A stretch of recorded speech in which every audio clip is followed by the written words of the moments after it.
Hey Rachel, how's it going? Good. How are you doing? Good, thanks. I wanted to welcome everyone to our first edition of a book talk about a specific book.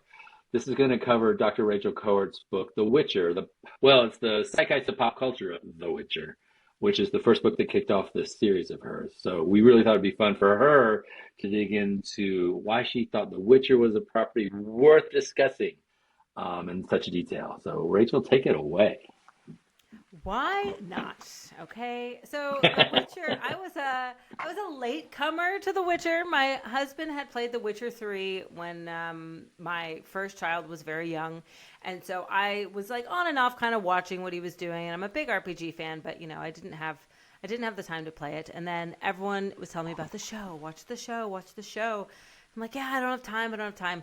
I finally got around to watching the show after like two seasons in, and one episode. Well, actually, that's not true. The first episode was confusing because of the time jump. Two episodes in, and I was sold. I was like, what is this? I must know more. I've read the books. I've watched the show. I've played the game. So when I pitched this project, the Psychgeist of Pop Culture book series, I thought, well, we should do a test case. And at the time, I was in my peak Witcher infatuation. And so it was a marriage made in heaven. So, like, building on that you were a fan and that you really liked it, what was sort of like, what made you feel like it had the depth to sustain this type of critical analysis? Well, first it was a transmedia production, right? So I Oh, knew we yeah, could yeah. talk about books, books, TV, game. It had one game of the year. It was a very popular show, so clearly it resonated with people. And the more I dug into it, the more I was kind of writing the book in my mind, where I was like, okay, we can explore Geralt, and then Ciri, and then Yennefer, and then poor Triss, who's always thirsty and never satisfied, and then Vesemir, who I love, and it really did, and the bard, Jaskier, Dandelion. It was all kind Right. of writing itself in my mind, and I was like, okay, so we can look at Geralt is non-toxic masculinity. We can look at Ciri's resilience. We could look at the way the music in the show kind of changes as the Hmm. storyline goes. We could find somebody who knows music theory, and it's like, oh, we could find somebody who knows about ethics, and we could talk about the Witcher Code. And so it's like, okay, all those people are not me. I don't know all of those areas of discipline. So now I'm like, oh, it's an edited book, and it all just kind of fell together the more I thought about it. Well, like, I'm curious, like, thinking about Witcher as a experience, um, and like transmedia, do you feel like the transmedia, like the story builds across the books to the games to the TV show, or do you feel like it's more adaptations where it's sort of telling the same story just in a different medium with maybe slight variations that might bother some people? Look, detracting from the books, I am that person. So I started watching the show before I read the books, and then I read the books, and then like Uh, another season the show would come out, and I became that guy that was like, it's not how it is in the books. That's not what happens. And that my husband was like, shut up, stop watching this with me.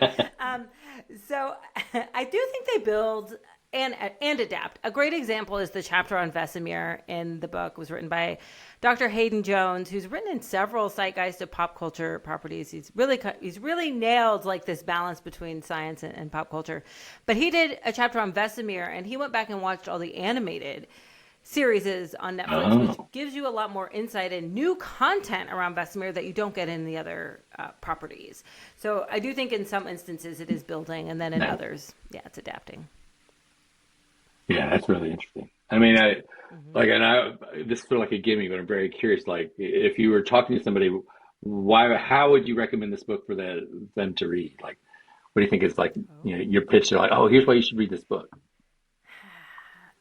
If you're drawn to The Witcher, don't you wonder why? And it's not just because you find Mm. the actors attractive. It's like, what are the deeper themes? Everyone knows I'm a Henry Cavill stan. Sorry, it's not sorry. Um, what are the deeper themes that really resonate with you? Like I mentioned this to you before. Like with Geralt, what I found so interesting about him was that he was a non-toxic masculine man. He is like a man's man, but he is disabled, and he talks about his disabilities. He's gentle. He has a lot of empathy. You know, he takes in Siri as his steward. Like, there's a lot of things about him that really push against this idea of what you imagine like a man's man would be in this world of The Witcher. And I found that really interesting. And I was like, well, I'd want to, you know, deep dive and kind of read more as to like, why is that interesting and why is that uncommon and what does that mean? And maybe other people do too. And also, if that doesn't convince you, I know you can't have favorite children, but in this book, the chapter on the music I found so interesting to me, and maybe because it's so beyond my area of expertise, but the author really examines how the chords in the song change, how the tempo in the songs change as Jaskier changes across the show and his relationship with Geralt. And it's just like, who doesn't want to nerd out on music theory on a Saturday afternoon? I don't know. I mean, like thinking about this book and like the series in general, do you think it's open enough to be like, do you have to be a fan of The Witcher to enjoy the book? Do you think the book could open up an understanding of The Witcher for you if you're not even aware of it that much? I mean, I hope it's both ways. The way I pitched it Yeah. originally to you and the way I pitch it to my editors is like, the book should be accessible and readable and interesting to a fan, but it should also be grounded scientifically enough that if I was teaching a Psych 101 class and I wanted to engage my students, I could offer them chapters Siri on resilience, and there would be enough meat in there that would be interesting that they could glean and learn enough scientifically, but also it's like an interesting read and they get to read about a piece of pop culture. So I do hope that it is both ways. And I will say, I did publish a book on Warhammer this year. I know very little about Warhammer, and I was like ready to buy figurines. I was like so sold on Warhammer as a property and a franchise and a game after I read that book. So there's one case study. Ah, there you go. N of one. N of one. It counts. It counts. Oh, most definitely.